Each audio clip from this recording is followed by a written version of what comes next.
Hello, everybody, and welcome to part two of the episode with Teddy. Teddy is a traveler, explorer, and mountaineer, and one of the world's experts on the Dyatlov Pass. For all those that don't know, the Dyatlov Pass incident was an unsolved 1959 mystery in the Ural Mountains of Russia, where 9 hikers died in bizarre circumstances. In the first episode, Teddy was so full of information. I didn't like to interrupt. I know I like talking, but I think I've got somebody that equals my amount of talking. So Teddy, we actually left off where you just finished explaining about the injuries occurred to the 9 individuals. So before I start asking you the questions, is there any part of that story that you want to complete? As a takeaway from the first part, I want to start with the wide range of injuries that the hikers from that group suffered. And if we can say that 3 of them died in the span of 20 minutes after the impact of whatever hit them, then we do not have any explanation why couldn't the rest of the group survive. And the only similar accidents that I have witnessed and come across are when a tree falls on top of a tent. Then one can die and another person can just walk away, but frightened, screaming his head off, and it's a very traumatic experience for the surviving people from incident like that, because nothing can prepare you for a fallen tree. And 3 of the hikers died. One had caved in skull, and the other 2 had broken rib cages. I'm talking about multiple fractured broken ribs in a way that only something big and flat can, with a big speed, have hit the bodies. And nothing like that was found around them. And what happens in a situation like that is the surviving people are trying to help the ones that are dying. And the fact that the tent was cut from inside could be explained with how they wanted to get out from under a fallen tree. And also, if you are under a fallen tree, nothing can pull you out of there.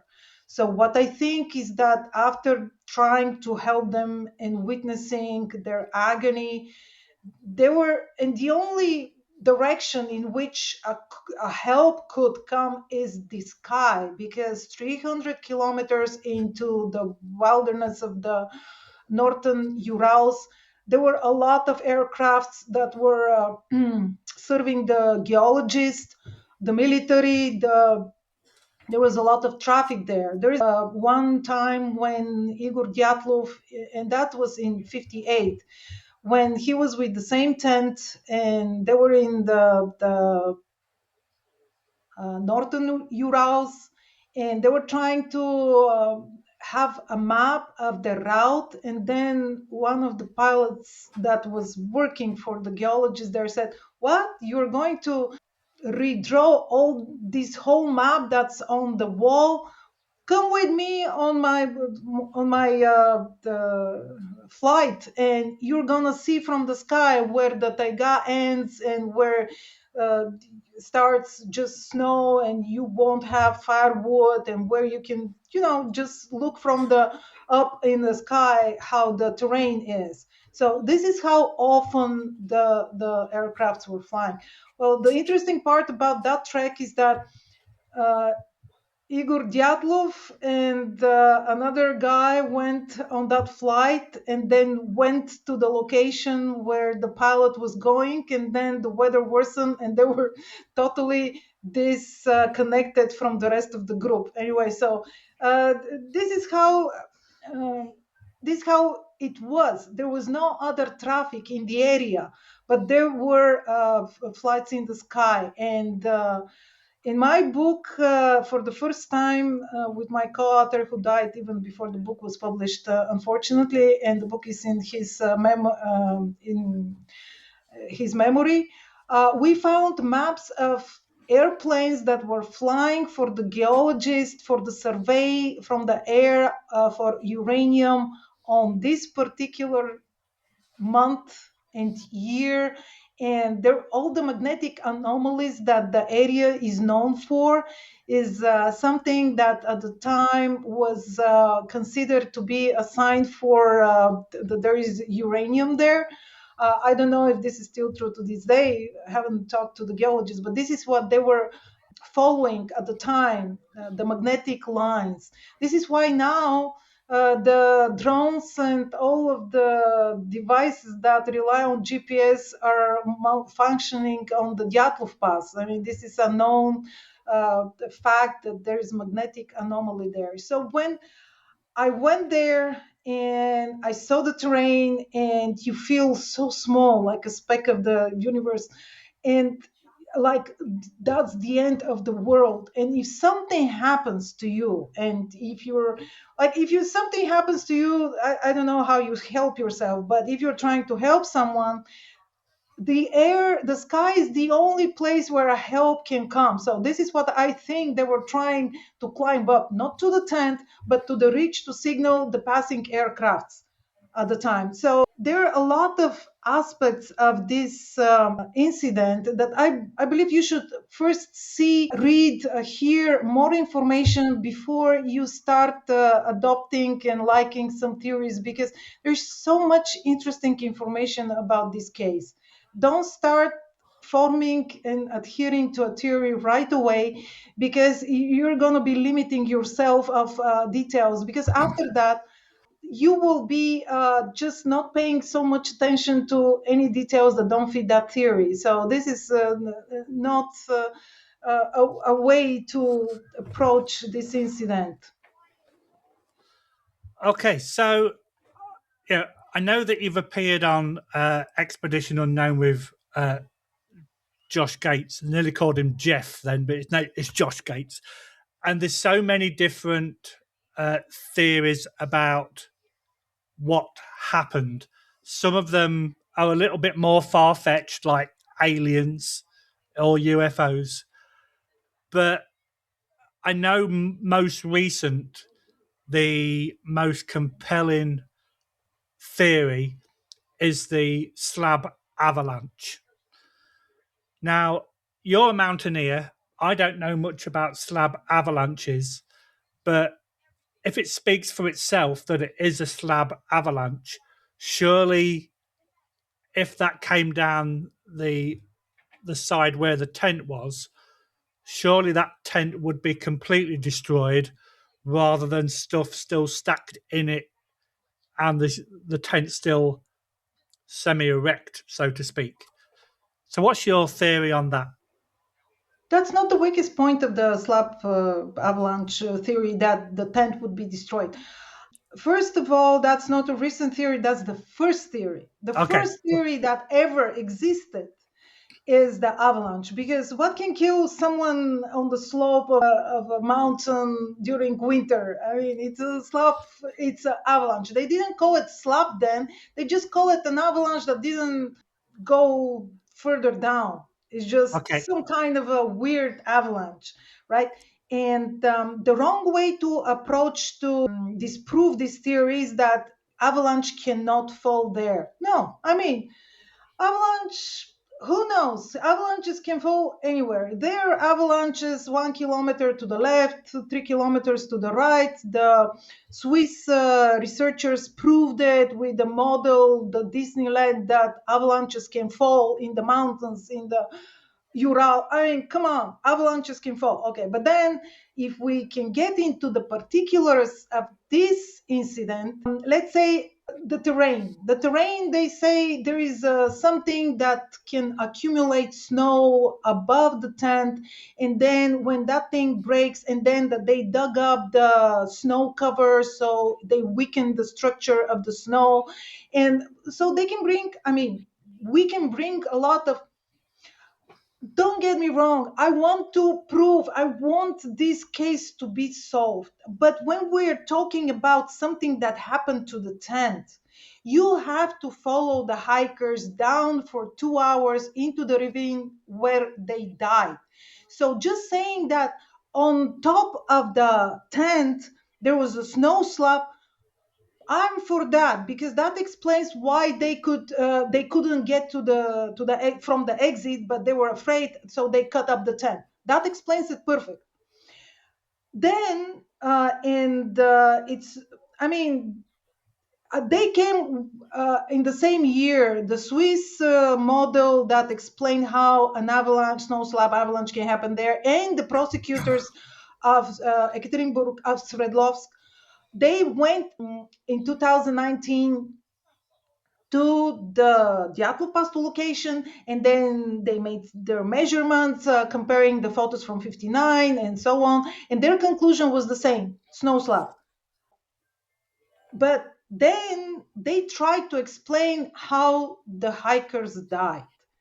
So what they did, the prosecutors, they said that after cutting the tent, they distanced themselves from the tent, waiting for the avalanche to continue or something to happen.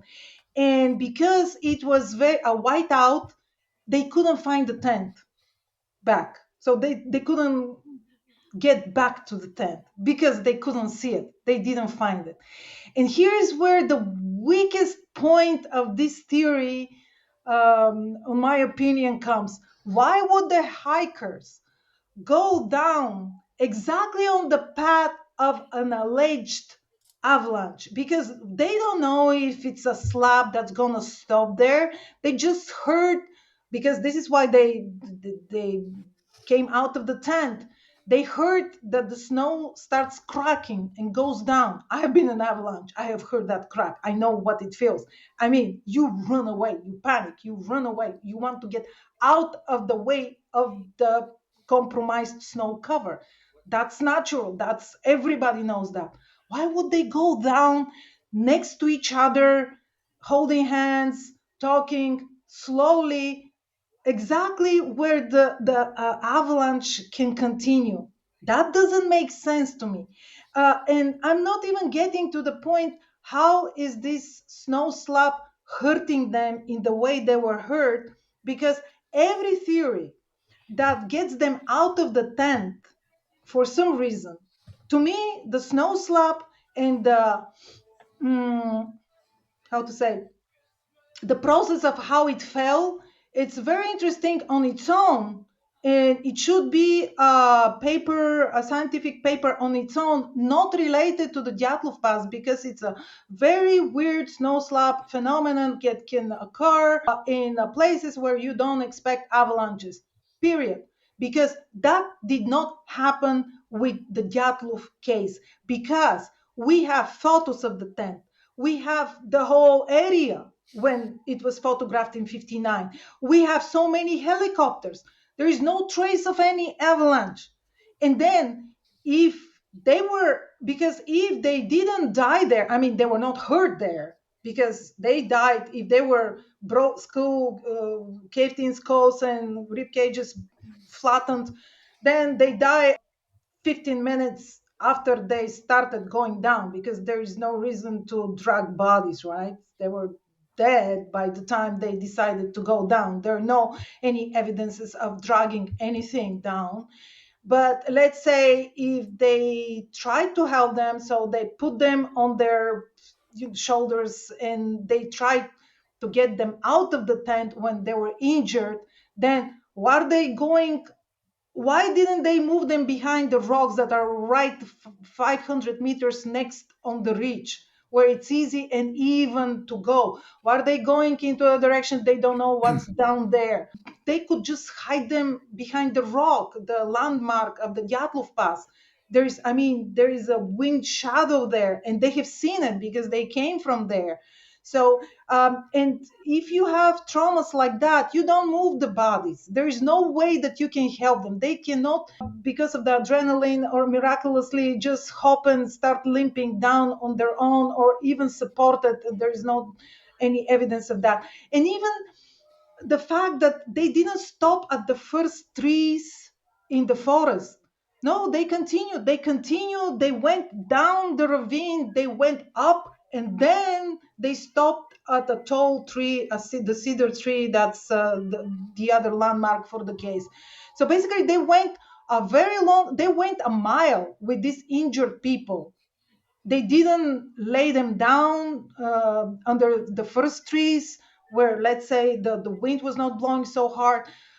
So if we start counting the weak points of this theory, to me is that we have photos and we have witnesses, the first people that went there, that there was no avalanche.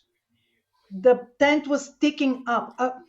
I don't even believe that the Dyatlov tent was put there by the group, because there were precedents even in 58 when they pitched a tent in a treeless zone, but then there are additional ropes that you have to put to secure the tent. It's a very old tent. You can't just leave it on ski poles. This is how it was found. I mean, just propped on ski poles, and supposedly that tent stayed there for a month with brutal wind and elements and everything. It was just that it stayed there for a month, didn't fell down. Even with nothing, that tent should be covered with snow. Just the weather is there, not when it's bad or when it's there are extreme winds or something. It just won't survive on the ridge. So the way the tent was found, to me, contradicts absolutely that it was pitched there a month prior. Also, we have a flashlight on top of the tent, which was put on 10 centimeters of snow, but there was no a single snowflake on top of the flashlight.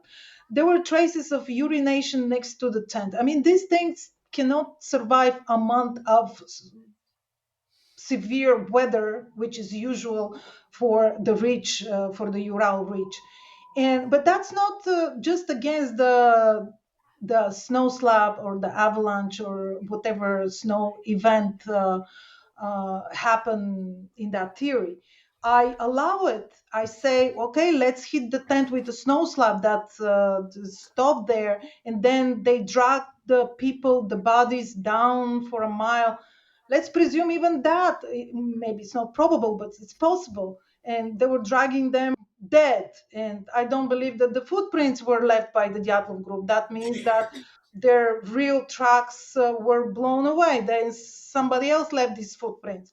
Let's say everything happened like that. That means that they were thinking, they were planning, they were trying something to do something. Then why did they die? I mean, I didn't say in the first episode, but very important thing is another group, Sogrin's group, was in the much more difficult trek in the northern Urals, and two of the hikers from the Dyatlov group was supposed to go with them, Zina and Zolotaryov. They just opted out for different reasons. Zina, I don't know why. She says she didn't expect Durushenko, her ex-boyfriend, to be part of the group. Maybe she did know.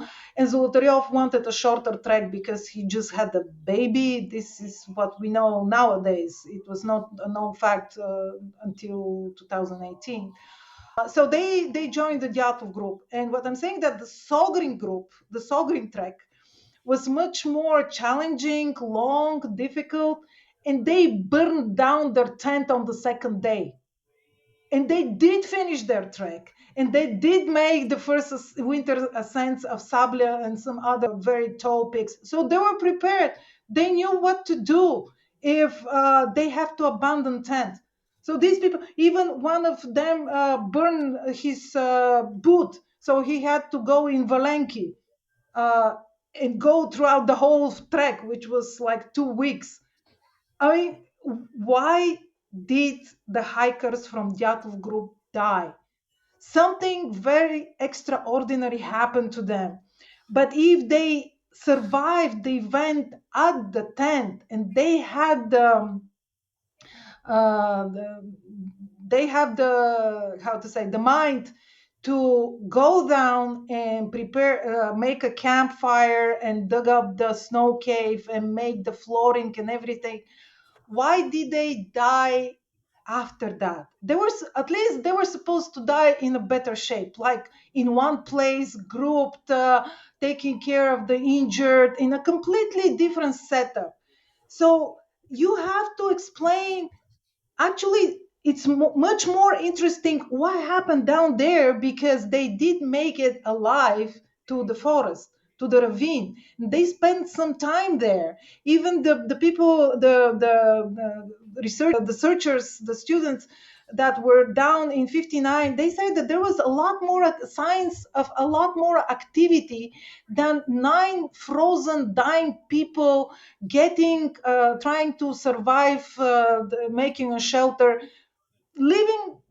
I said that my first point is, if you go down, why don't stop when you hit the trees? Why go further down where the terrain is much more difficult to overcome, and then go down a ravine, and they go up the ravine and they continue and drop the bodies there? Doesn't make any sense. I mean, we have to. I went there, and this is when I stopped rushing into conclusions, because it's one thing from the comfort of your home to try to not to visualize, but to put yourself in situation like that. You jump to conclusions, but you don't have the whole information. And then when I read, and I actually met with the doctors and some of the survivors of accidents like a fallen tree. Again, I'm not pulling up to the fallen tree, which is my theory, because it only explains the trauma and how they died. Because there is a whole second part of that theory: who would move bodies if they don't kill them? But that's my theory. If we have to go back to the avalanche theory, I am not jumping against, can an avalanche fall there or not. On the contrary, I respect the work that was done. These people spent time and put their minds into it, and they proved something, and it's a science. And okay, but to me it was not good that they linked a scientific work. They put the batch of the Dyatlov Pass that make it so famous. So to me, it's like, all right, it's just an avalanche. Give me a break. Explain how they died. That doesn't explain anything. I Yeah. mean, okay, snow slab fell, and then what? What happened after that? Because they lived for a mile, 2 hours, and they made everything possible to survive. So you have to come up with part two of this theory. But that is for any other theory, that Yeah. it's a natural event on the slope. What happened after that? Okay, stampede of crazy reindeer went down, stepped on them, on top of them, and then what? They got up, they got their injured friends, they helped them down. Why did they get further than the first trees? I don't know. But why did they die? Why did they went all the way down, and then after a while they decided they need their things from the tent? That doesn't make any sense, because they didn't feed the fire for more than 30 minutes. Why? I mean, you made the fire, you have the matches, you have all this fire, fallen firewood. Why don't you have a fire? Is And then they took the clothes from the dying people. They the first died, and they clothed them and started ripping them off and wrapping them around their, because this is how they were found. The clothes that were taken from the bodies were not on anybody's in one piece. They were either found in the snow or wrapped around their legs or broken in pieces. Like, it's not like I'm taking your coat and putting it on me. And then we don't even know that the exchange of clothes is exactly as it is explained, because there are discrepancies and controversies in the case files, volume 1 and 2. And so we don't know who is wearing what, but we have to account for some chaos, some mismatch. So I'll leave it at that, because even now, the last episode in which I was also invited of the Russian Malachov episodes, Federal Channel 1, there was the big sensation. Well, we see here on the photo that Zolotaryov was there was a cap, like a leather cap next to the head, like right here. Then Askenazi, who is sitting next to me on the TV show, says, "No, they had nothing on their heads, and his hair was falling apart." Well, but he's the one who put Luda Dubinina in a hole, and then next day came all these people, and they were just photographing from the trees what's going on there. So he couldn't know. First of all, he saw the head of Thibault, not Zolotaryov. Then it was a mess of dead bodies under the snow in the creek. So he can account of who was wearing what. But we see a photo of the bodies right next to the river, not after they went to Moscow and back. I mean, not to Moscow, I'm kidding, to Ivdel. That there is a head right here. And then in the autopsy report, it says that he was wearing not one, but two caps. How come? Is the big question. Why is he wearing hats when we see that it's not completely on his head? Really? Is that the most strange thing about this case?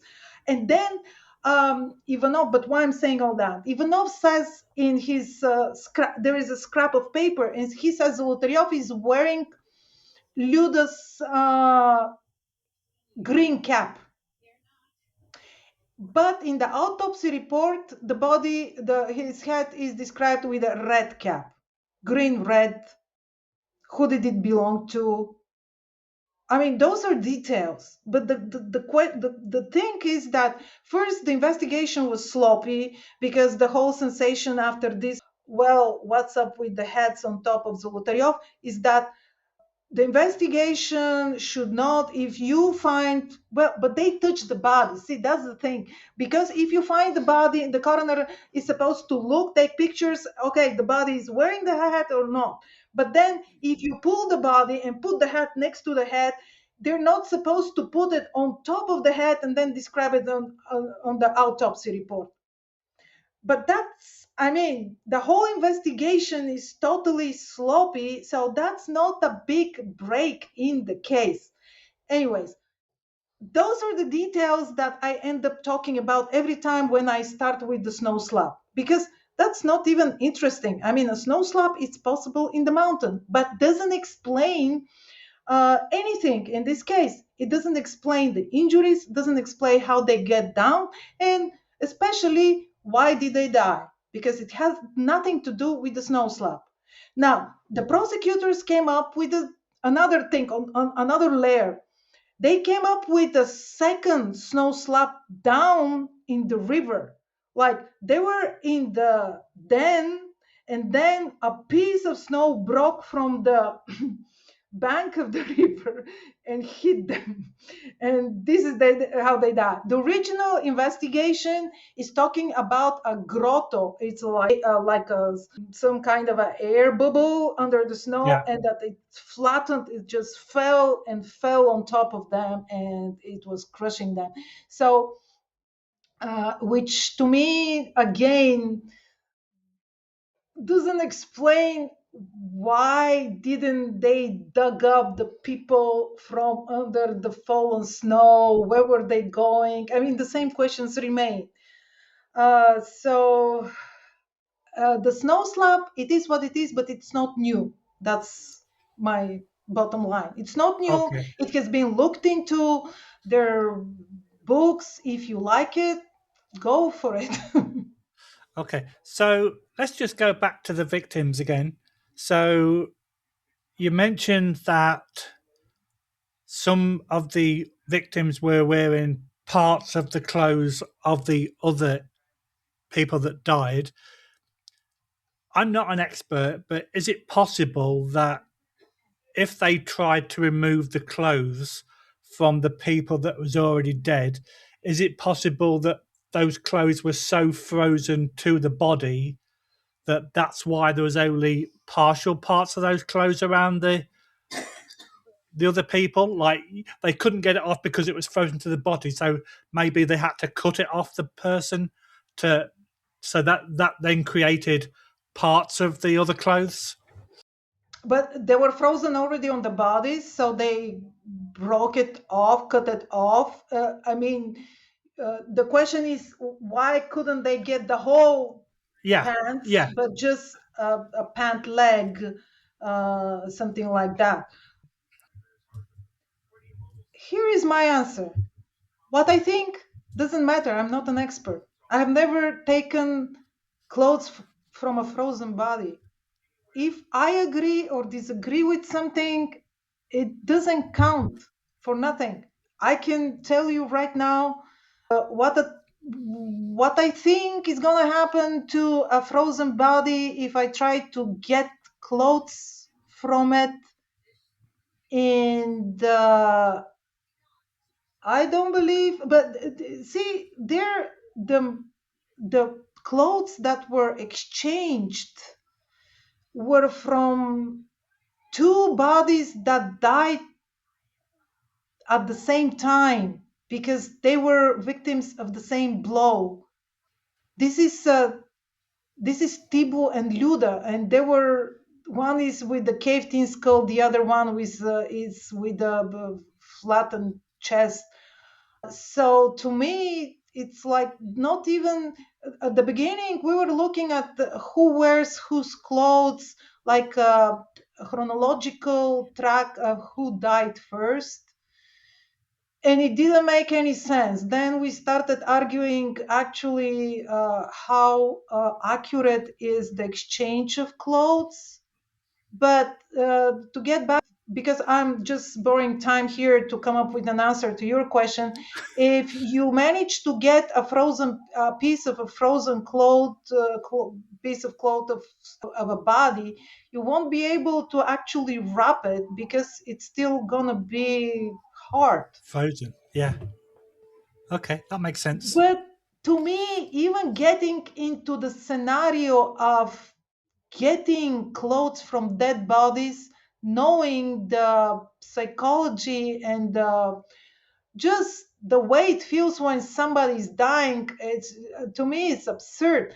There is even one body that was, they found unbuttoned jackets, they found gloves, somebody else's gloves in his pocket. I mean, you button up your jacket and put your gloves before you start ripping off the underpants of a dead hiker. To me, it doesn't make sense to take. I mean, Yeah. that part. Okay. And even with my grandiose theory, I cannot explain any details. Meaning, not that I cannot explain them, but I'm not insisting that this is how it happened. How would I know? How would I know? I mean, this is a very extraordinary sequence of very strange events, or at least two or three, because what I think, see, we're discussing here ripping off frozen heart clothing when I'm thinking about bodies taken from one place, taken to the morgue, then taken back, and the clothes mixed up in the morgue of a redressing. And to me, a bigger question is why? Because it's possible to tear clothes, to put them, to do something with them. But the bigger question is, because everybody agrees on one thing, they were positioned, like they didn't die exactly like that as they were found. So did they move each other? I mean, like someone dies and then they put them behind the tree because they couldn't look at them anymore because they ripped off their pants. But on the other side of the tree is the fire. And why didn't they just warm up themselves on the fire? No, they went up and died trying to get on top towards the tent. There's so many questions about this. So ask me another one. I don't think I answered well on this one because I don't know. Okay, so let's change tack a little bit. So you mentioned that you've actually heard the crack of an avalanche, but you also mentioned in the first episode that there were severe winds. Yeah, and that was an ideal location for the wind to be really severe. Would you still be able to hear the crack of the avalanche above the sound of the severe winds? That's a good question. Yes. First of all, my avalanche was not on the Dyatlov Pass. I was in an avalanche in Bulgaria, in our mountains, and the day was absolutely sunny. The worst day when the sun is very strong and everything is melting down. And actually, the big boys, went scaling ice waterfall. They went scaling, and the children and the women and the weak people like me, we went just trailing into the forest. So above the forest, we were keeping all of the rules for avalanche, the prone terrain and weather, 20 meters between us, distance, and so on. So, but then at some point there was a very strong wind, but not the winds that we're talking in northern Ural. And one of my friends, she's like 40 kilos, and she felt like she's going to be blown away by the wind, and a very sunny day, right, but just strong wind. And she just she folded down, she crouched down, she said, I'm not continuing. And then my husband, he wasn't my husband, why did I marry him? He said, let's gather everybody here, come here, I'm on top of the ridge, so we're gonna decide which way we go down, because it's really dangerous to go the way we came. And we all gathered there like cherries, and we broke the avalanche. So it turned out that we're in a very big hole in the mountain. It's like a crevasse. I mean, it's like a, what do you call it? Well, it's a very big hollow place, Valley. and all of Yeah. the snow was covering it, and we just gathered, all of us, and it broke, and it was like, and we were all under the snow from like 3 meters. Big chunk of snow was rolling down, and I was in the dark, and I cursed like hell. And so it stopped right before falling into the void where we'll be all dead.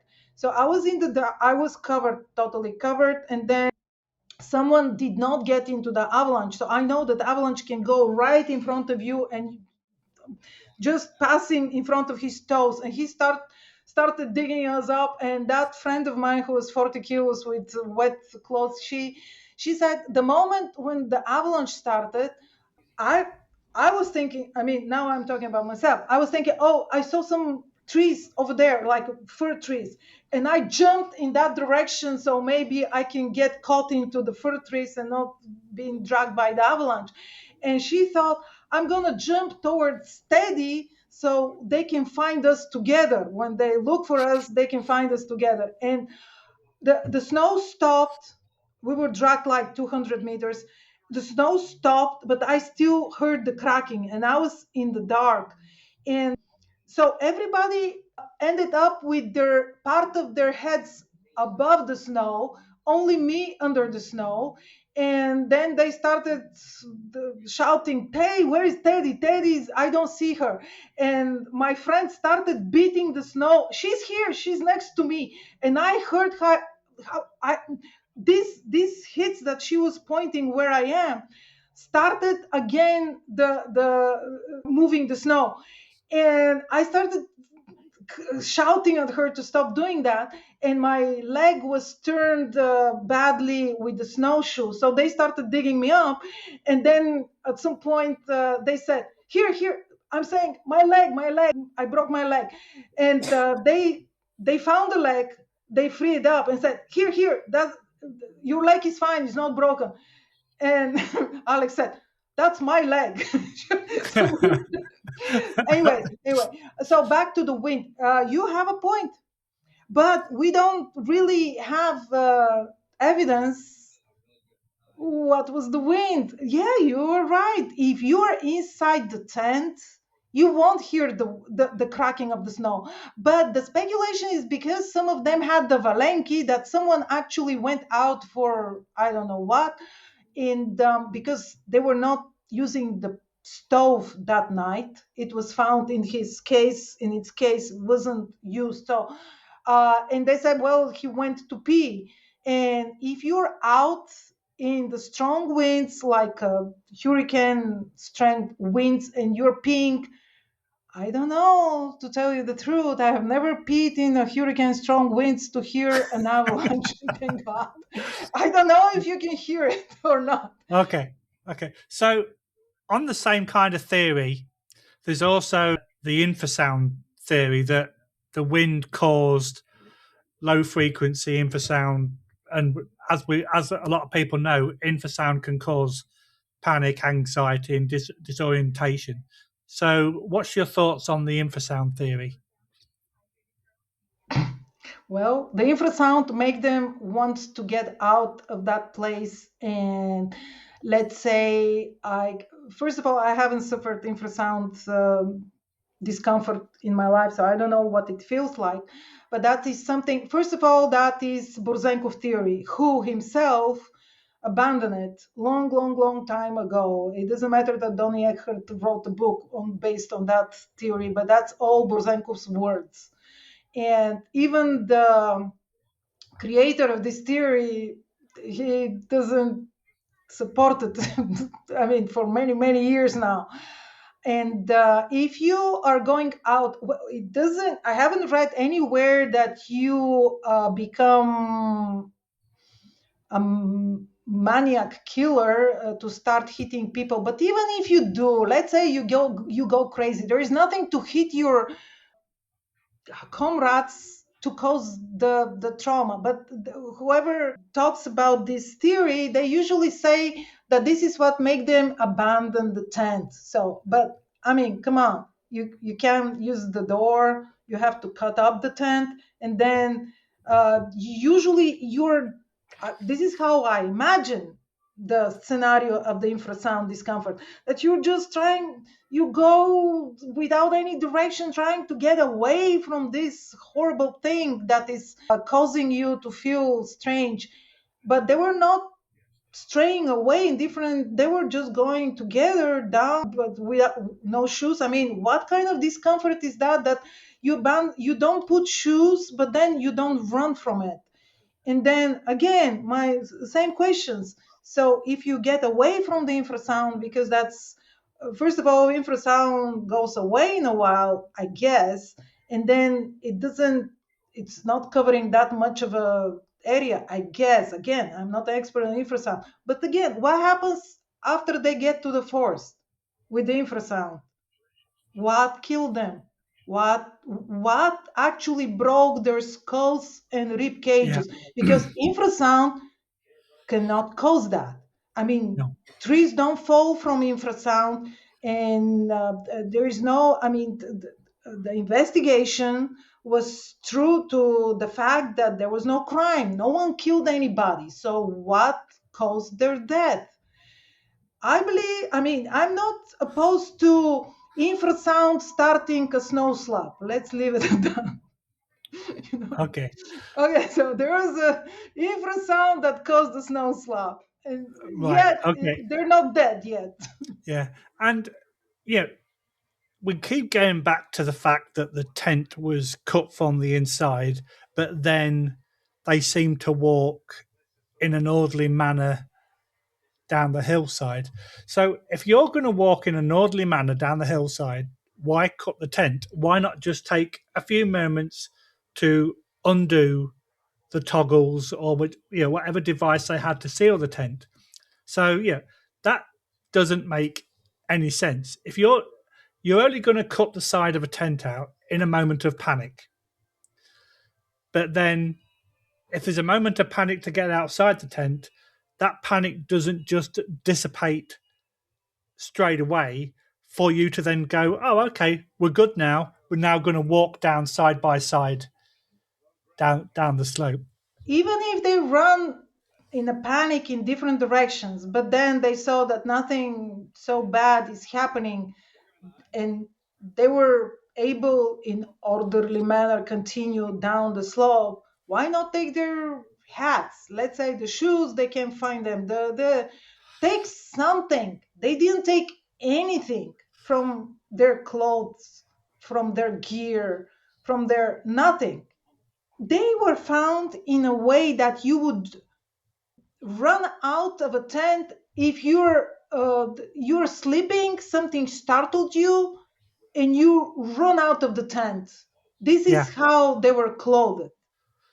So let's say that happened, but then they could go back and take something.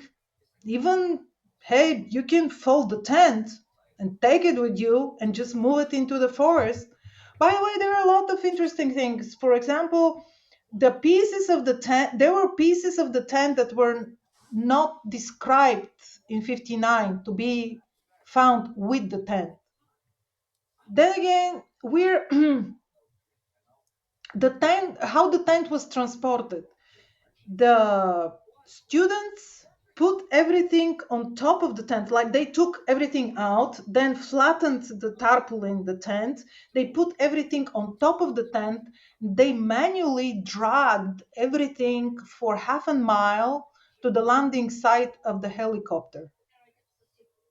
So big piece of the tent, big chunk of this tent that was cut out was missing.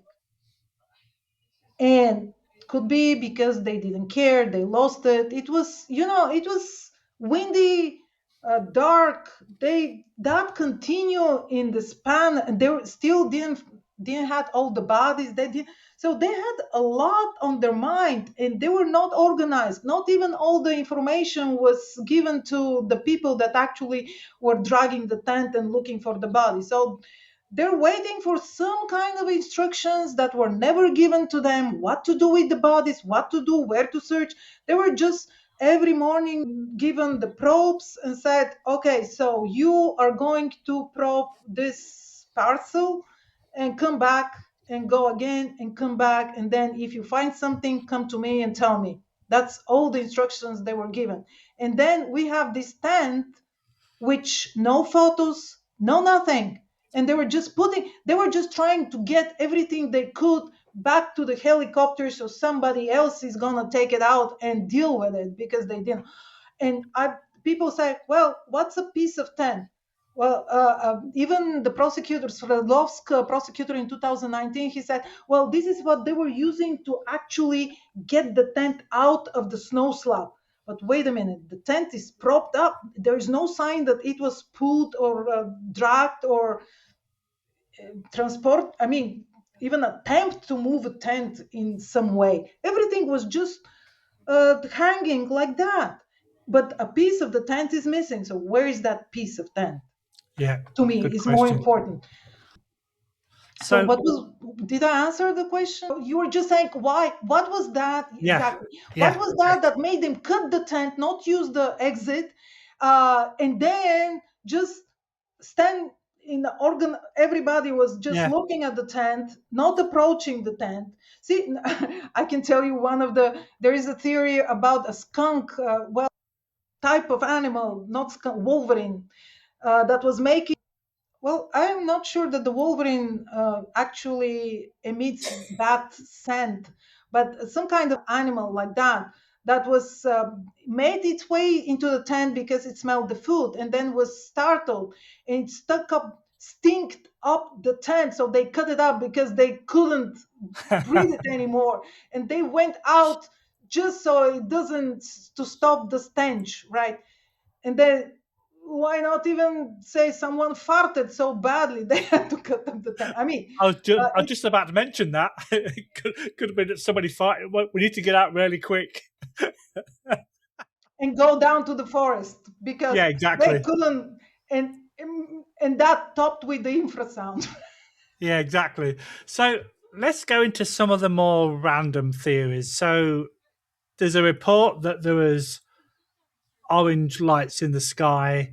So maybe that could either be military testing, an explosion of some description, or let's go more random and go, yeah, aliens.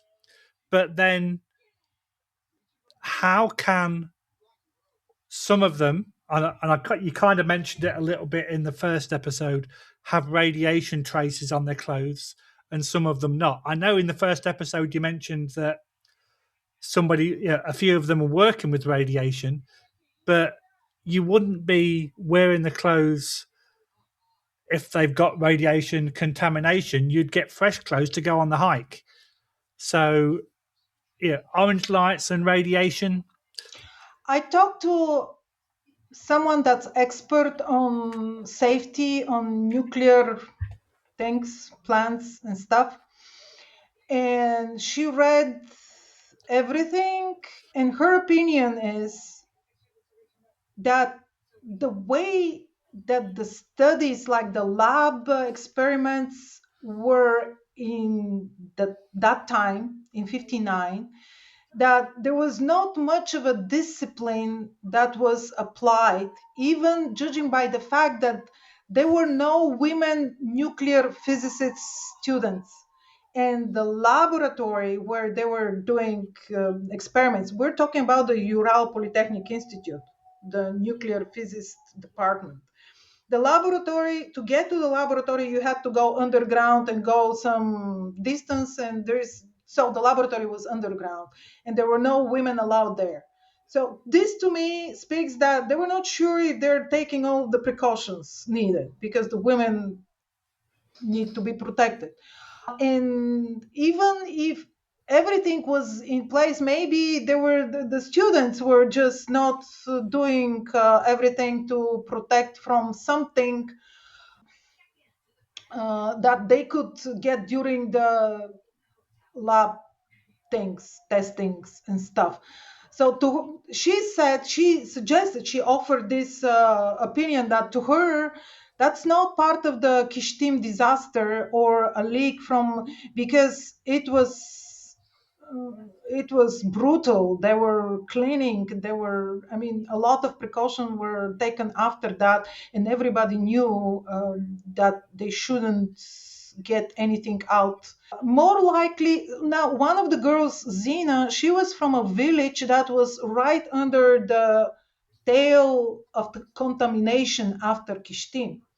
But again, they did clean up, and they should be more things contaminated if that were the case. So she said maybe their clothes were contaminated during the studies.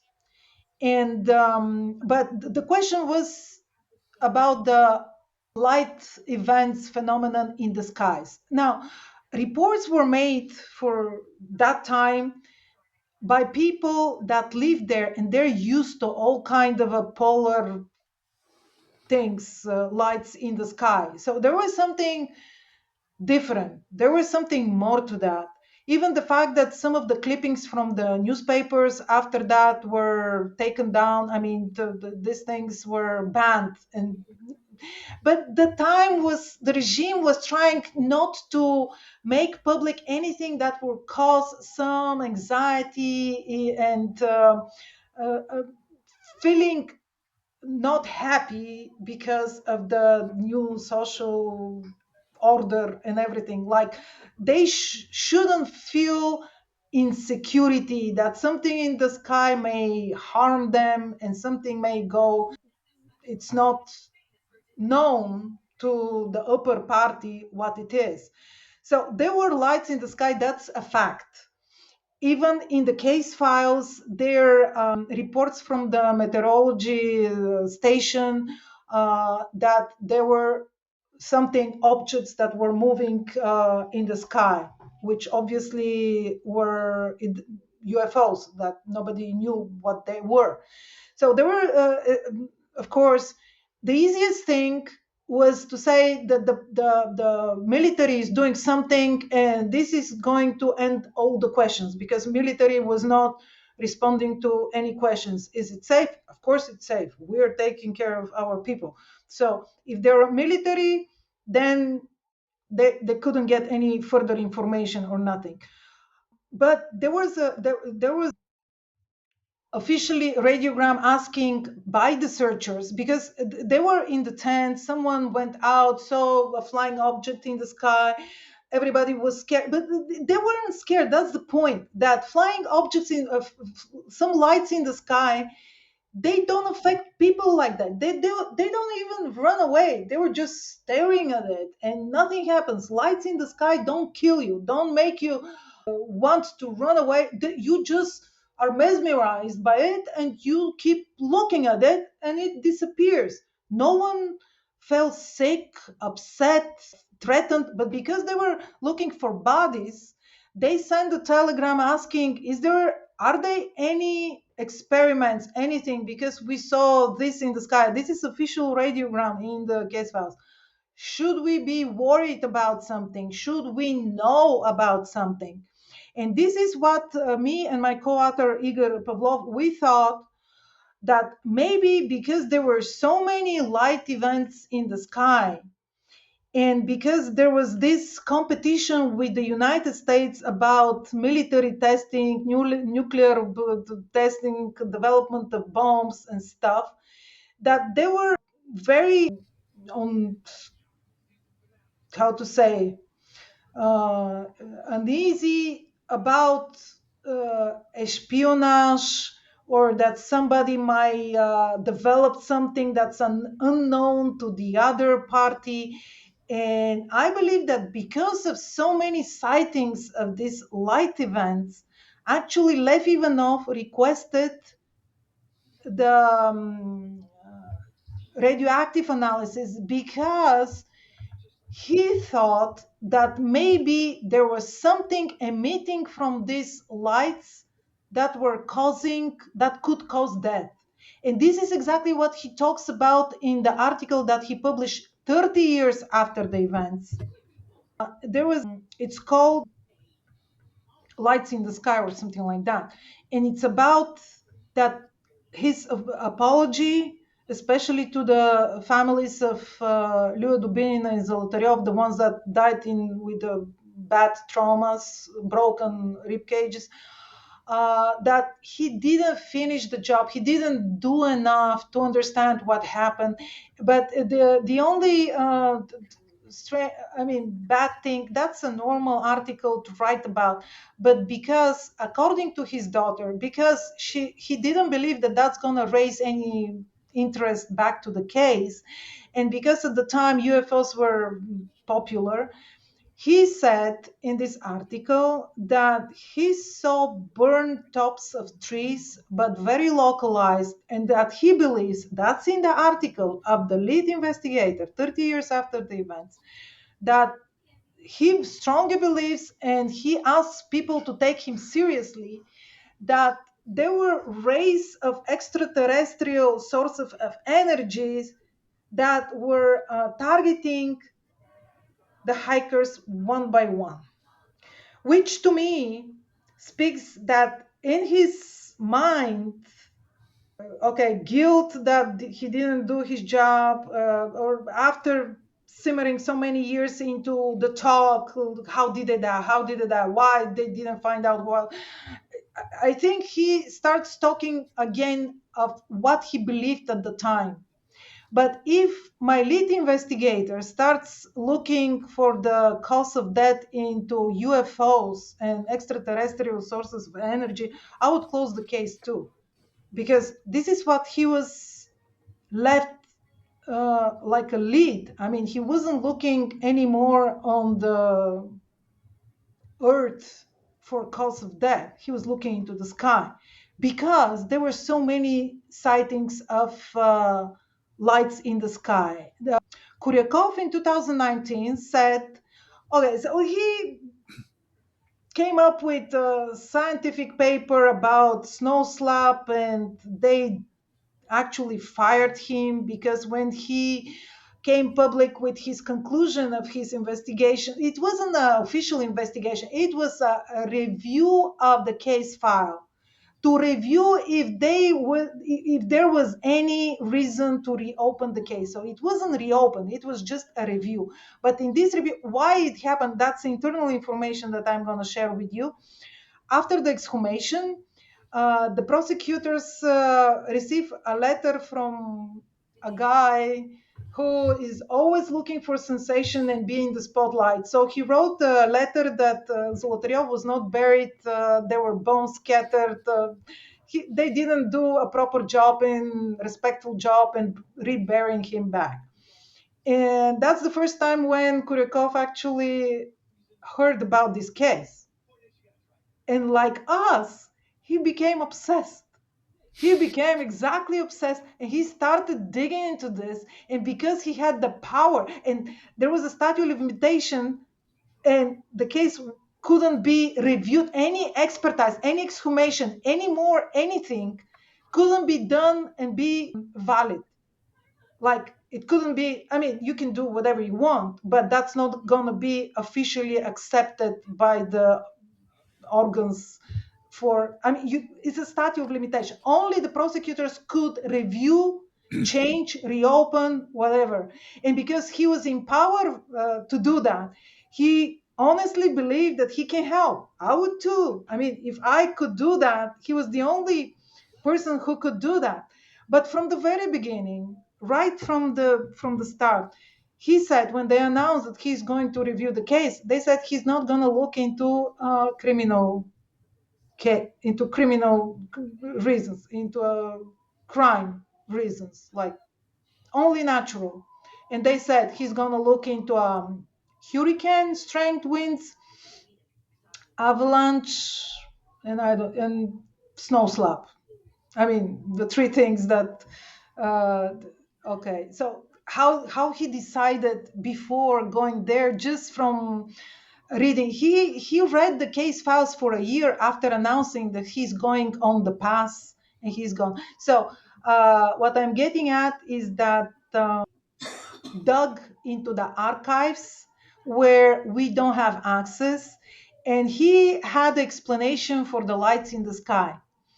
And he said that at that time they were testing some new types of meteorological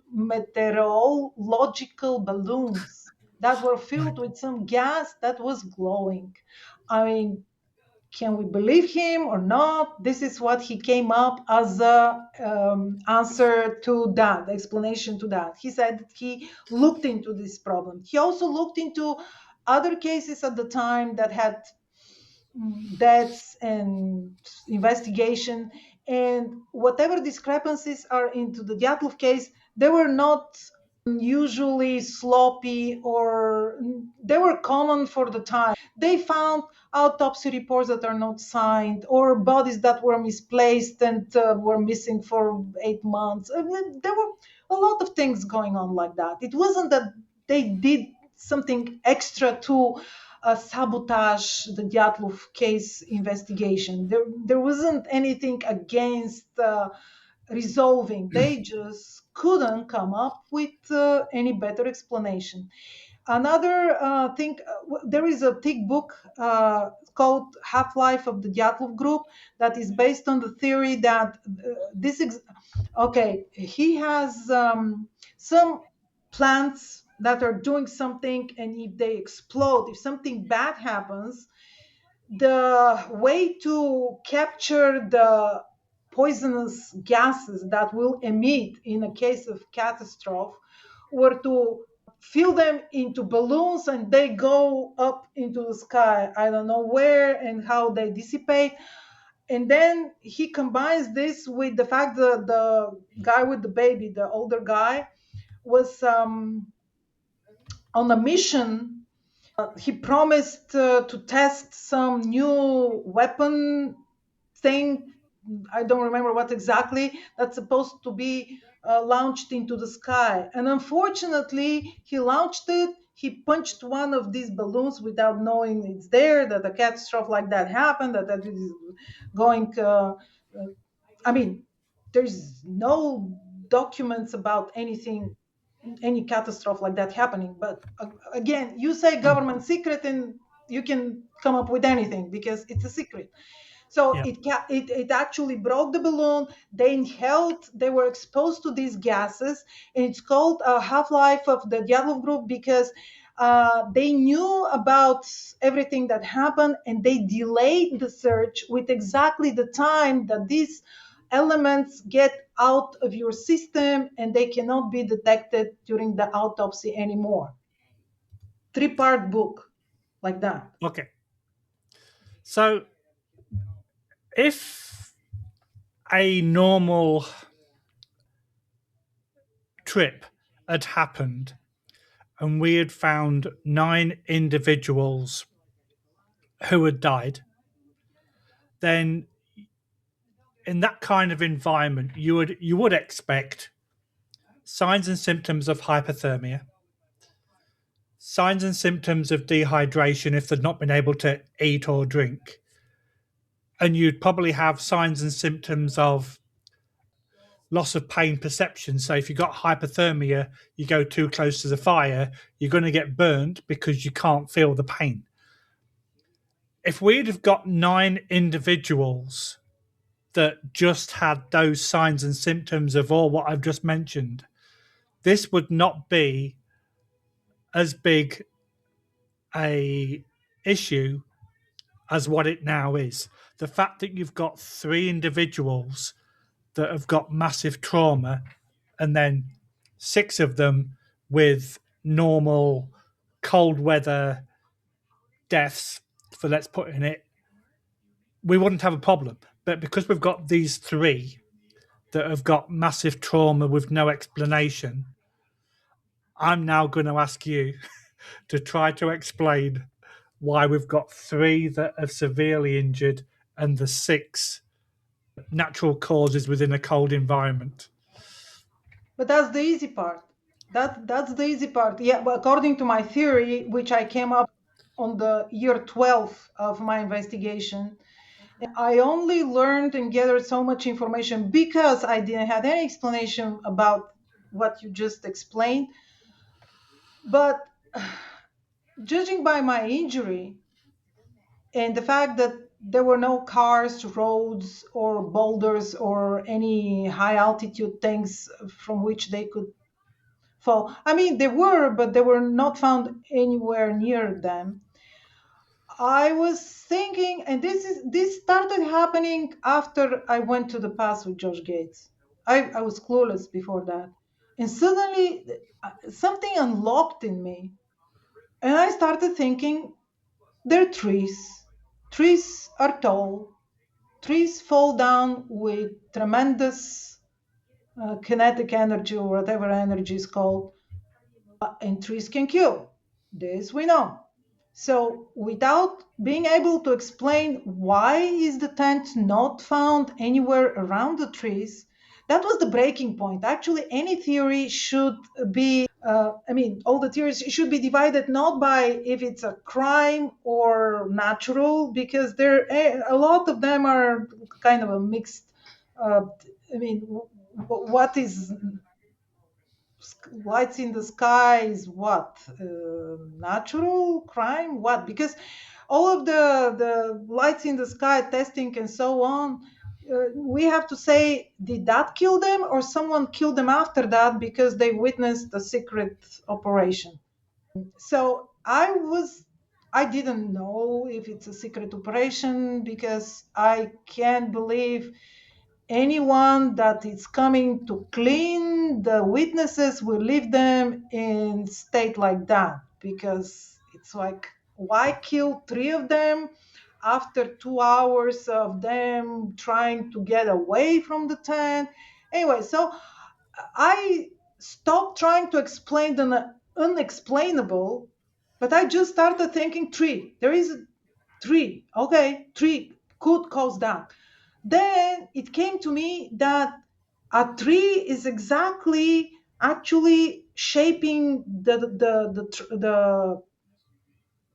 skull, the caved in skull, and it's exactly if they were laying down in the tent, that's exactly how a tree with one blow caused all of the traumas, because otherwise you have to kill one of them or he falls. There are even theories that they were going to something very high, and one fell, like lemmings, or what were these animals that were going Yeah, and throwing yeah, themselves into the sea. So lemmings. one Yeah, fell down, the other one fell on top of it, the other one fell on top of the two, and then the rest saw that something is not quite right and went around it. So I mean, I will. To me, it sounds like this blow was one. Otherwise, had to be three different blows. Why couldn't they get away? Well, some of them did, but anyway. So I just locked my mind on a tree. And the first time I went in summer, because in winter you're just trying to survive there. I mean, come on, it's really hard. And wasn't really equipped in the winter to make a research. We went to shoot a movie. So whatever they say, that's what we did. I cannot go off script or something. So in my first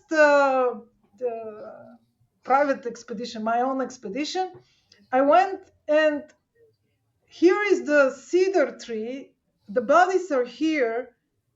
Look, well, there are many fallen trees around. And then I asked a big tree, and they're all sitting on a huge cedar, 10 meters high, all molded with moss, not molded, with covered with green moss. It makes a very nice soft bench to sit and listen about the Dyatlov group. That's so ridiculous, because everybody was sitting exactly on the tree, this tree, and listening. Well, there is a tree that doesn't prove anything. So then I take course from this tree only because a friend of mine, the one with the stampede theory, is dendrolog. He had the borer. So I said, could you please take the core from this tree? So he took a core from this tree. I took it from.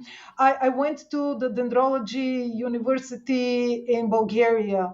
I befriended the professor. Not befriended. I just asked him. I said, I'm doing this, and so he had pity on me, and I made his website. So he analyzed them, and he said, well, old trees are, I mean, fallen trees and that old are very tricky. So I don't see a bark. So whatever I can see, and it's a way to compare rings from other trees. And because of the database in Siberia, and I had the core from the living cedar. That guy, he sent it from Chibuksari to me. Well, there were still packages possible. The war was not on. So he sent me that core because no one is allowed to punch the live cedar. I wouldn't do it, but he did it once upon a time to just measure how old is the cedar. And he sent me that. And because we could compare the rings, that tree, the last and the next year I went there and I cut it, the fallen cedar tree. I cut a whole piece of it, and I took it back, and there was a bark, and he compared it, and the last ring is 58, and on the photos, because it's right next to the bodies, that tree is covered with snow. So I could prove that this tree fell January 59, which is absurd if you think about it. It's like I'm in the twilight zone here, and nobody can argue with that. It's a fact that that tree fell, but doesn't prove it fell on top of the Dyatlov group. But that same year, there was another guy that was going with a metal detector. There are actually two guys. The Lamer's metal detector didn't ring, but the professional metal detector rang, And I found a tin can, and that tin can, I took it to the National Museum. They cleaned it, and there was a stamp there. And then I learned all the standards in Russia about the tin cans, and I proved that it was manufactured in 58, and it contained something that only the group, not the researchers, could bring to the past. So I found one tin and one tree that was right there. And so to for a tree to fall on top of the tent that is supposed to be there to start with, according to their plan, if they want to rest before they ascend to a Torten and make a camp and just have a restful, joyful day, as the last document that is signed February 1st, it's telling us about, that would be a place that they would pitch a tent. That's a speculation. But uh, if a tree fell on top of the tent, they would have to and just injure these three people that we know with these little injuries that they have. They would have to cut the tent to get out of it, and then they would. The thing is that if they were cold blooded and rational and under control, and it's like, okay, so we're in this situation now, one should keep post here in case someone survives, and the other should go up for help, and you go for water, and you keep the fire running. But that's not how one behaves when a tree falls on top of. Ask anyone that has been through this incident, because I did. I went to the morgue. I looked at the body of a woman that was killed by a tree, and then I talked to her husband who survived and who was out of his mind. I mean, you can't help them. She died because she was suffocated by the tree, and she couldn't breathe. So there was a foam coming out. She was just the wind was escaping from her, and she couldn't breathe, and she died. She was suffocated, although only her leg was just completely stripped, because her leg was folded on top of her ribcage, so she didn't have any broken bones, just the flesh was stripped from her leg. So the injuries were completely different, but she died from that. So I was thinking, okay, they were trying to help the injured for hours, like, because you don't know what to do. You're trying to move up the trunk of a 10-meter tall cedar tree that fell on top of them. You're trying to help them. So, and there is no, you do that, you do this. You're not prepared for this. So if you run on adrenaline for many hours under in minus 40 degrees Celsius, and then you decide on some plan to, they may have seen, I don't know what time of the day was that when they started up the slope. So explaining the injuries and why the rest didn't have any life-threatening trauma, but they still died, and in the way that they were scattered around. I mean, I only believe that in their natural poses were found, in the poses that they died, were the ones that were trying to get up the slope to the tent. That I don't believe that the tent was there that night. Everybody else was, moved around. The two under the cedar tree, we know. The rest, everybody's talking how they hugged each other. No, they didn't hug each other. They were just dumped in a pile because they didn't have time to position them. And then they were dumped near, I think they just slowly were moved by the melting snow and the water, because they were found 20 meters below the den where they were supposedly be dumped on top. So it doesn't make any sense. Why are they 20 meters downstream? So what no other theory can explain is the tree about a tree fallen on top of the tent. Now, the interesting part is that I can actually dig in the ground and find something that can just lean towards the idea that the Dyatlov group was camping there. Just one thing can, that it's a smaller size, only in the stores, sold only in the stores. I went to the plant that manufactured this tin can. It was from Cream, and all of the searchers had their cans from the military reserves, which were different size, different expiration date, and they had condensed milk. They didn't have cream. Still, this is a true information, but it doesn't amount to the fact that Dyatlov group were camping in the forest and not where the tent was found. But the amazing fact is that without me knowing and starting all this investigation, I didn't know that the trees were preserved, so I can prove what. And that even because you have heard about telling the age of a tree because how many rings, but you Yeah. say this tree is 100-year old, but the fact that I can tell what year it died, I didn't know that I can do that. It's just by comparing the rings from different trees in the area of the same type, you can tell that this is that year, because they're still alive. So you can tell which year is are the rings from the dead tree. Right. So, but this is a big but, because in my theory, okay, the tree fell down, killed the tree, the rest died from exhaustion, depression, hypothermia. They just uh, when the adrenaline left their bodies, they didn't have any desire to fight the cold and everything, because one of the girls died. One of the, well, the strongest one, Zoltaryov, with the most experience, the stranger that joined the group, and then was Thibault. I mean, they were all popular and beautiful, intelligent and strong, but very important the members of their group died, and they couldn't help them, and they were running on really on adrenaline. And even the fact that the ones that started going up the slope were with most clothes on them, I believe that they put as many clothes as they could had on them. They thought that that's gonna be enough, and maybe they saw a plane, maybe they think that they're going to be there if one goes flies over them.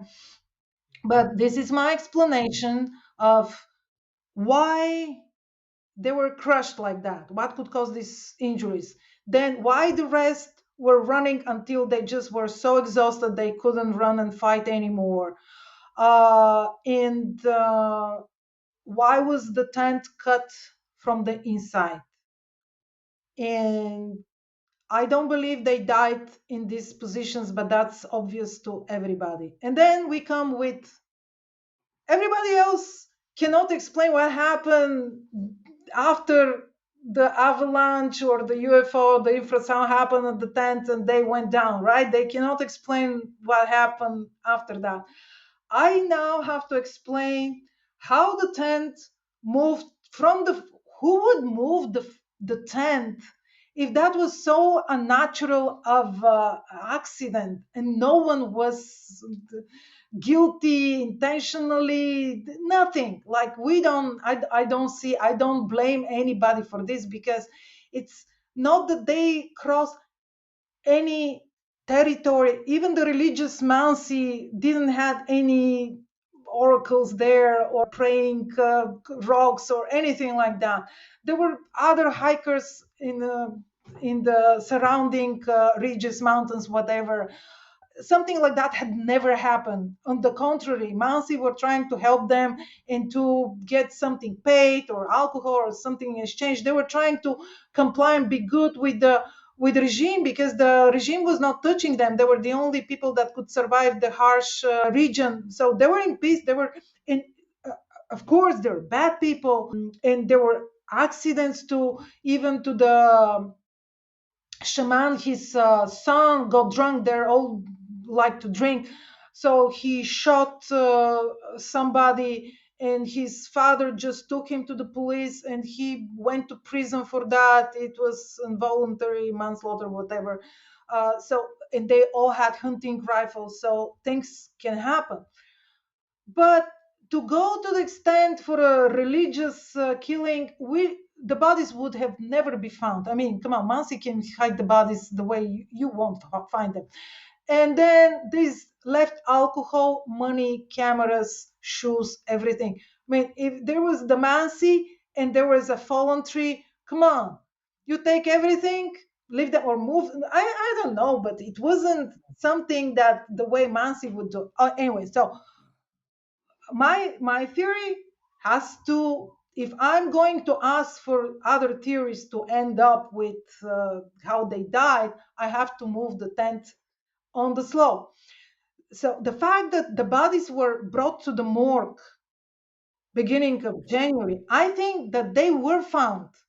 That actually the bodies of the three hikers that start crawling up, they were visible from the air. I think they were spotted, and the ground group was sent to the location, and they actually found the tent, and they proceeded exactly as they should have.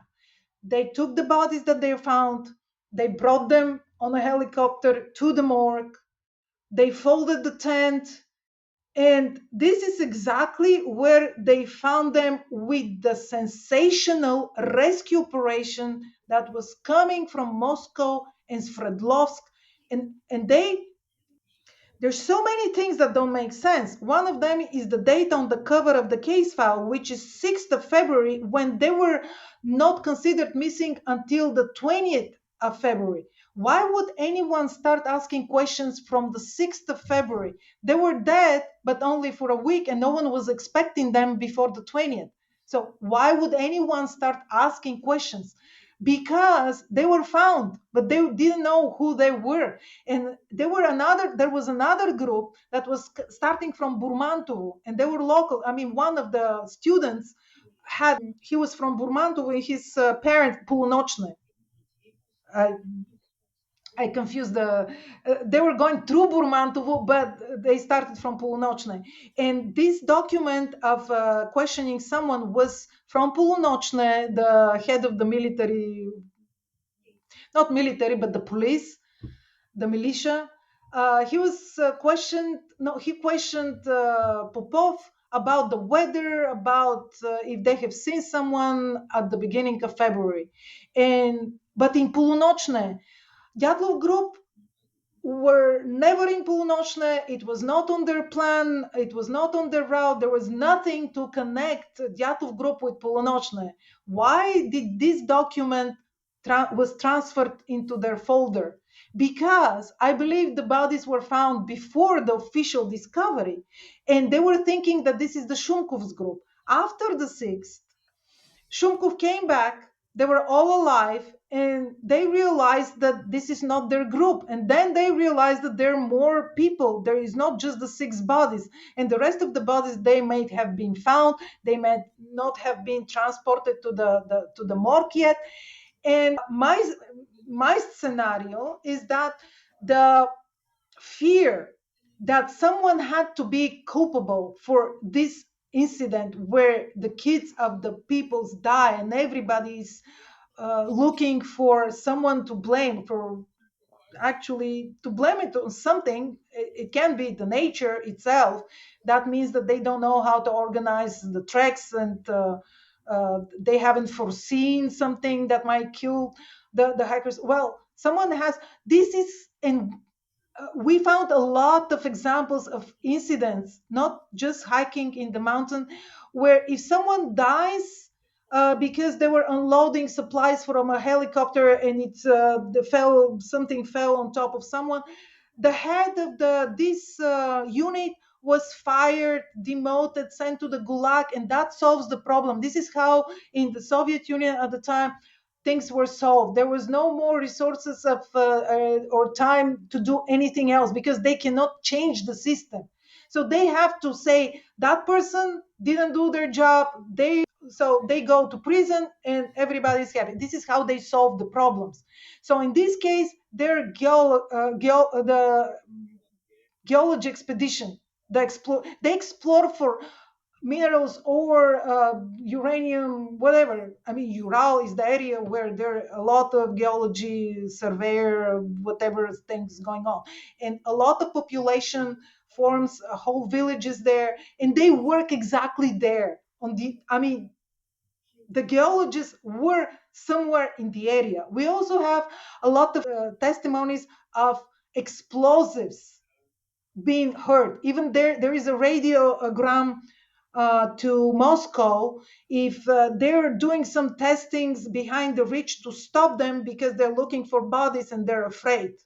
So there were explosions, and this is exactly how they were looking at the time for minerals, uranium, and anything else. They were putting dynamite into trunks or just dropping them from the sky. So there is a crater that's forming, and then they send a ground group which is taking samples from the ground, sending them to the lab, and just testing them.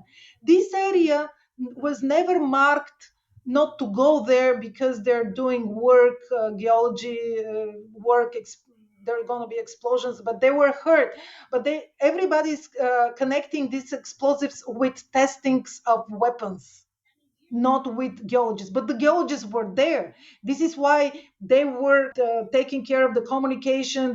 They sent the radio operator, all their no, the helicopters, I don't believe were from the geologists, but they were there throughout the whole investigation. They didn't have to, but they're on location. That's only normal. So no one was questioning that. But there were strange telegrams, radiograms. Like, for example, Putizhenko didn't allow the. I think I started telling that example, but didn't finish it. They didn't want to take the bodies of the last four into the helicopter if they're not in special boxes. And the radiogram was sent to Moscow to some, no, actually to the geologist, to the head of the geologist. And the person in charge was complaining, this is outrageous because the bodies are frozen exactly as you saw them. The person that this radiogram was sent to was never on the pass. He was never on location, but is right there in the case files. The bodies are frozen exactly as you saw them. I mean, when? When did he see them, the bodies? Yeah.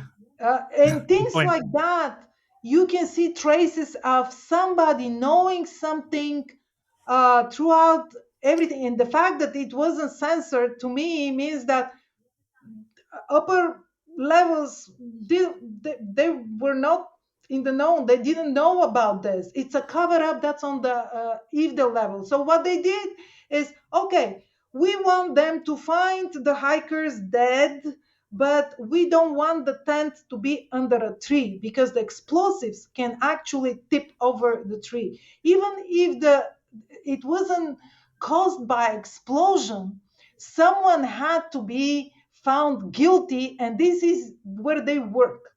In their campsites that we have found, geology campsites, I haven't really investigated what year they were left, but obviously, in the maps that we publish into the book, they show that this area is of interest and they were exploring it. So there was work there. And because they didn't find anybody to link to the demise of the group, three people from the sports club in Ekaterinburg, then Sverdlovsk, were fired, demoted, or whatever. So this is exactly what they did, even with the overwhelming force that doesn't link anybody as a culpable for the what happened. Still, the party just fired three people and was done with it, and they closed the case and was never reopened. So these people on the IVDO level, they have families, they have kids, they have their life. And then they learn that on the top of the 21st Congress of the party, where Khrushchev was actually tightening his power and he needed all of the good publicity and PR he could find, they learned that everybody's coming to look for the bodies. Of course, who is there to blame for the incident, especially if it's found under a tree? Because they should have marked this out of not to be accessible. I mean, just to cut it off. But that wasn't the practice. No one was doing that. Even we found testimonies by people that were going to see their friends that were working in the geology camp, and suddenly everything started flowing in the air. I mean, the explosives, the tree started exploding around them, and they throw themselves on the ground and hoping to survive. So I believe that they just put the tent on top. How come that tent be exactly on the line where the bodies were? It's where you start to go down. That's the place where you start to go down. And I believe that all the signs show that it was put not more than 2 or 3 days before it was found, and that these footprints that we see and we believe are left from the hikers after they cut open their tent and they went down in the ravine, I think those are from the people that put the tent there. And those are not the workers, because they don't have the brains or the motivation or the means, because the bodies had to be transported back to the pass. And they found the tent five 400 meters from the landing site on the even terrain.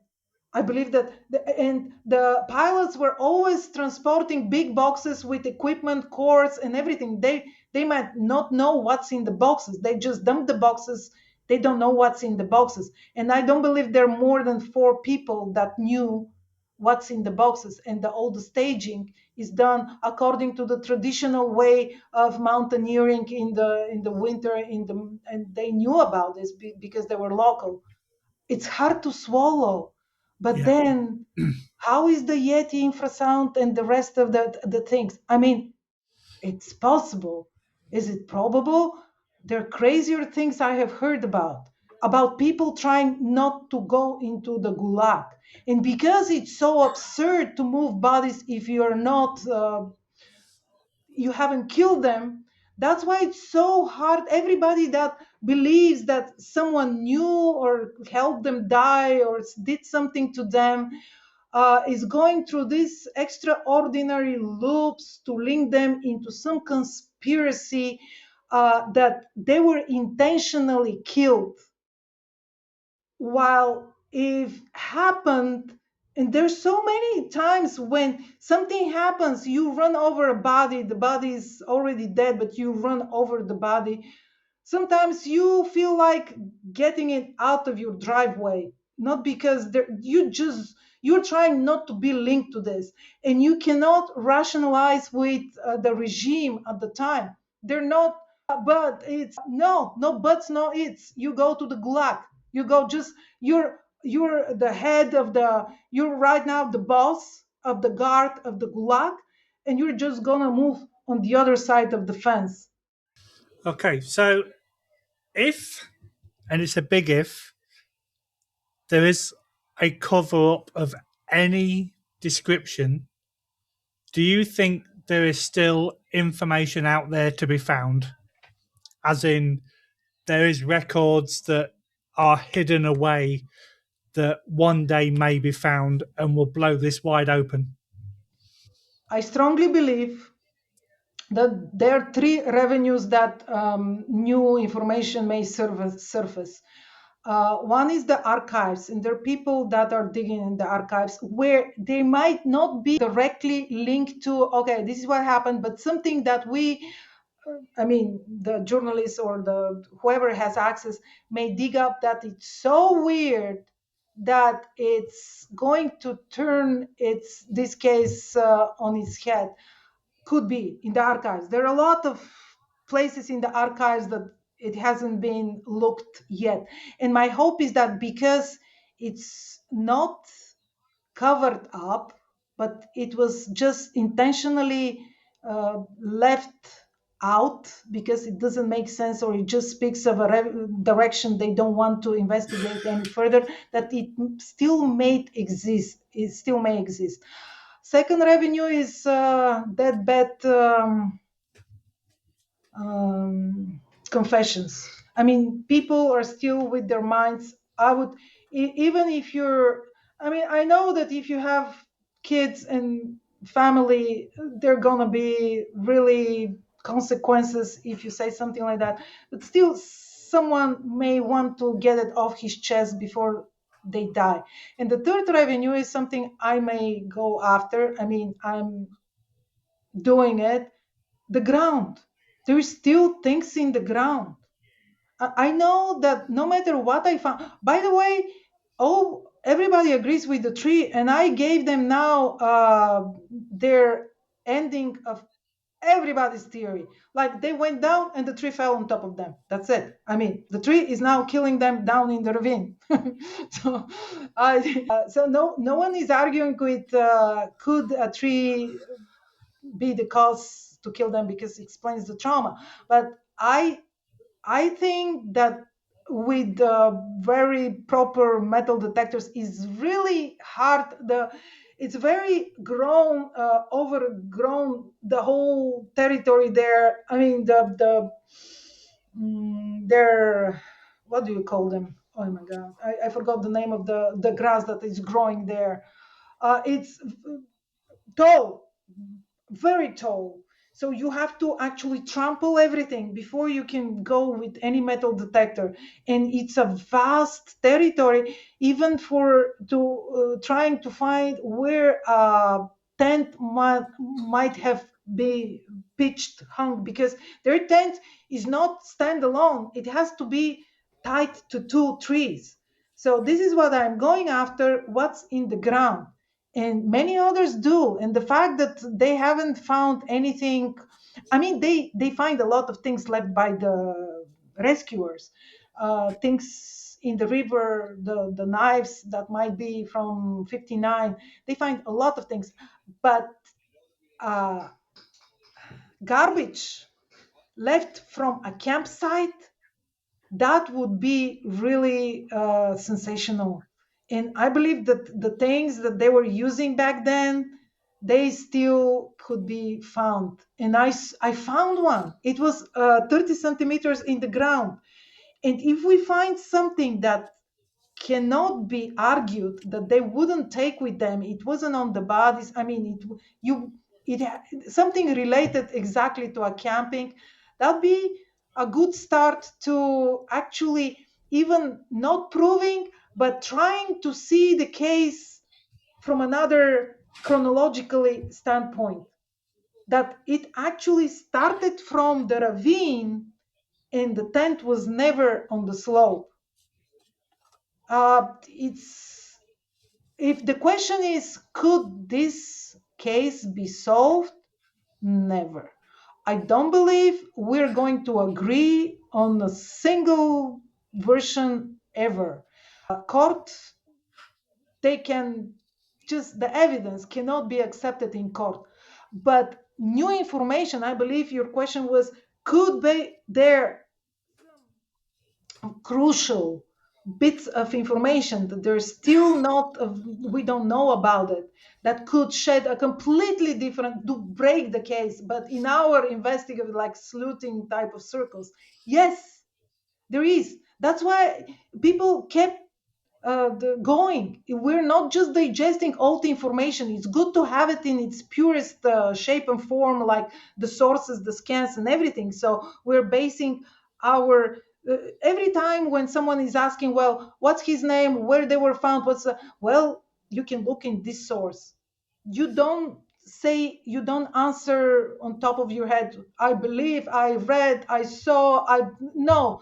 You always have to look into the sources, because we don't need the residue of the legends. That's not needed. It's a lot chaos in the facts, and we have to always go to the sources, because something is gonna come more, and we have to find that hole where that piece is gonna fit. I That makes strongly sense. believe that there is still a chance that we're gonna that we're gonna find this missing piece of the puzzle that's gonna tie it all. That would be really cool if it did. So I've got one final question for you. I know on the Expedition Unknown episode with Josh that you said that this was your first time of visiting the pass. How, after what you'd been doing already, how did that impact your life after the visit? That visit was the pinnacle of my life. People, my friends said, don't say that. I mean, that's gonna be one pathetic, miserable life if that's the pinnacle. But it is. I mean, it's very personal. It's not the fact that it's very personal experience, because everybody has, like, for the travelers, you have to go to India, you have to go to, for the mountaineers, you have to go to Everest. Well, for my type of, I don't know, creatures and species, everybody feels different on the Dyatlov Pass. And I had my personal experience, and my life after that was completely transformed. Is I can talk a lot about that, but it was a turning point. I don't believe Josh Gates knows the full extent of he changed my life. I mean, he knows that I was very happy. He knows that I was very sad when we parted. By the way, my mom died while I was there, which I didn't Oh, know. I didn't know. sorry. Sorry to hear. But strange things happen every time I go there, which are very personal. Like, every time I get lost. First of all, the first time I met with a bear, I survived. The second time, and every time I have to go on top of the dead mountain to find my way back to the camp. Everything keeps turning, so I get lost, and I'm left on my devices, on my I'm left alone, and I have a relationship with this mountain that's outside the expedition, that's outside of the context of the Dyatlov Pass. I forget about the Dyatlov group when I'm lost, because it's not even kicking the survival mode, but it's very strange why I'm lost. And then I find things that are directly linked to my personal life back then, back in the civilization, back in Europe. And then the whole time I find my closest friends. I learn things about myself there. And it's not that I cannot live without going on expedition. I'm not saying I have to go there to feel whole, although I have said that. It's just, it changed me. It's, I have never felt like part of something big. And that's not the Dyatlov Pass, but the universe. It's like, this is how I feel since I go there. And the more I go, the bigger the universe gets, and the more integrated I am. Like, my personal pains and ambitions and ego and everything are really not important. In the beginning, Dyatlov Pass, I'm going, I'm the one.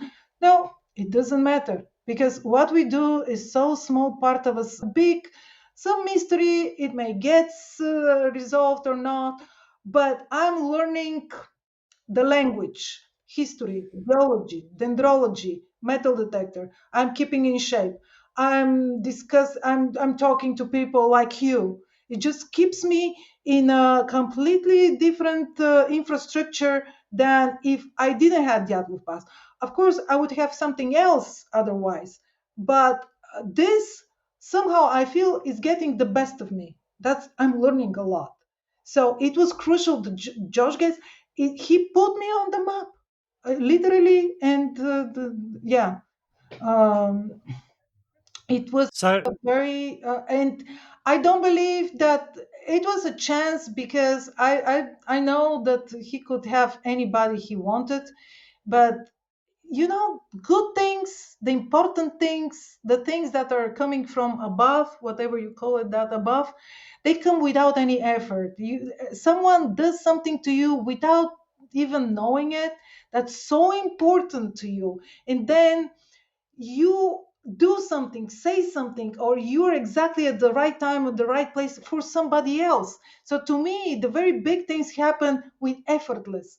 And that's why I believe I'm on the right spot, because finding the tree, the tin can, and going on expedition, everything is effortless. When I was saying, how can I go in winter? How can I get to the Dyatlov Pass? I don't have the equipment. I don't know anybody there. Logistic. I have been to Russia. What do I do? And then ring the team of Discovery Channel. They want to go to the past as an expert. Oh my goodness. I mean, you tell me, how is that not important or a miracle? oh yeah, oh yeah, So and you I'm never get, so grateful. yeah, and you're not going to say no to that kind of invite, are you? What do you think? Never. Yeah. So, are you planning to go back anytime soon? It's already done. I mean, we have set the dates and everything. We're talking equipment now. I couldn't go for the anniversary because I'm not a skier, and my support team, because I have friends, I'm going with people. I don't go all taken care with the snowmobile and everything. I tried that, but I am not doing it again. Well, I'm not going to say no to forever, but I'm not going during the winter because I'm not a skier. I don't ski, so I won't be able to carry my backpack and if I can ski. But I go since George Gates, I go every summer and I mean, I know the people that I am going with. And actually, they put me as a talisman. I'm the leader of that expedition. So it's not I'm joining some expedition. It's my expedition. On my forum, I already know who is going. It's everything. We're organized. Well, actually, at the end of the previous expedition, we make plans for the next year, and the year goes like that. Phew! Yeah. Would, It's would you Dyatlov like Pass again. would you July. like We're someone going would you July. like someone to come and help you carry your bags? Oh, please. I may take you up that offer. Yeah. Seriously, Okay. just get wading boots and no, seriously, it's such. I'm not saying it's fun. It's extraordinary. I don't know if it's for everybody though. I cannot promise any. I can't be the one taking care of people for their expectation. I'm not a guide. I'm not a recruiter. I'm going there to see what's gonna be this year that I'm gonna find there, what's gonna find me, and how life. But it's for the better. Every year it's for the better. But that doesn't mean it's for the stereotype better. It's not like Yeah. money, career, or something else. It's something. I'm leaving the extra luggage that it's not mine Yeah. literally, because I went there, I couldn't move, I couldn't continue with my backpack, and I actually hung the supplies and left a note, please eat me. And that's figuratively too. I'm leaving everything that I cannot carry with me, and it's not good for me. Sure, that makes sense. So, apart from going back next July and apart from the anniversary in February, what's next on your agenda? In what context? So, I'm what? I'm I'm living in the Alps with my husband, and we're going hiking the whole time. He's not into the Dyatlov Pass. He's absolutely not interested in that, which is good. Otherwise, I don't know. Have you had this experience? If I come across someone who is exactly like me, I mean, I don't mean gender wise and the looks, but if I'm paired with somebody like me, like on an abandoned island, I will kill them. I would not stand them. I mean, you cannot be with someone that's exactly like you. If people tell me, oh, we're so alike, no, you have to be different to complete each other. He has to be different. So he's actually keeping me sane because otherwise I'll be like translating documents and doing everything behind the computer. He's the one that when I see him with the backpack, okay, I'm off to the mountain. I'm like, oh no, you're not going without me. You're not going. And Cool. also, I never learned to tell the directions I'm the sad girl that looks like when the birds fly away to the left because I can say which is south or north. I can't go by myself. I need someone, a support. I need someone to go with, but I don't. In general, I don't like people. So it's very Okay. hard to find to have it all, to be left alone when you need it, and to have to go with someone when you need it. I'm going every year to the States because I used to live there and I still have my friends, my place, my business. So I'm usually going, dividing my time to Bulgaria, Austria, and Las Vegas, so I don't pay taxes anywhere. No, I'm kidding, but something like that. So no one knows where I am, but I go to places where I have people that I want to be with. Adventures, very very important. So after the anniversary, I'm gonna basically, when God loves when you make plans. I never do that because I'm left disappointed. I just have to show up in my life. I just have to be there. Adventure finds me every time. A lot of good things. I meet people, think like someone wants to do something to get somewhere. I am trying to keep my time open so I can do all the things that are coming towards me. Otherwise, if you have plans, you're like locked, and someone tells, "Oh, I'm going that time to do this and that," and I have plans for something else. So why do the plans if a lot of things happen that you want to be part of? So that's That how makes sense. I'm living. I'm the happiest when I don't have any plans for anything. That One makes expedition per perfect year sense. is enough for me. That makes perfect sense. Teddy, it's been an absolute pleasure talking to you. These multiple hours, let's just say that, have flown by, and I've loved hearing all your theories and all your stories. Like I say, thank you very much for spending some time with me this afternoon on your evening now. And I thank you very much. And I will definitely let you know when this is being released so you can share it. But I say it's been an absolute pleasure and I can't thank you enough. Pleasure Thank you. all around, and thank you again, and happy holidays to everybody. Happy holidays to you too. Take care. Bye bye. Bye.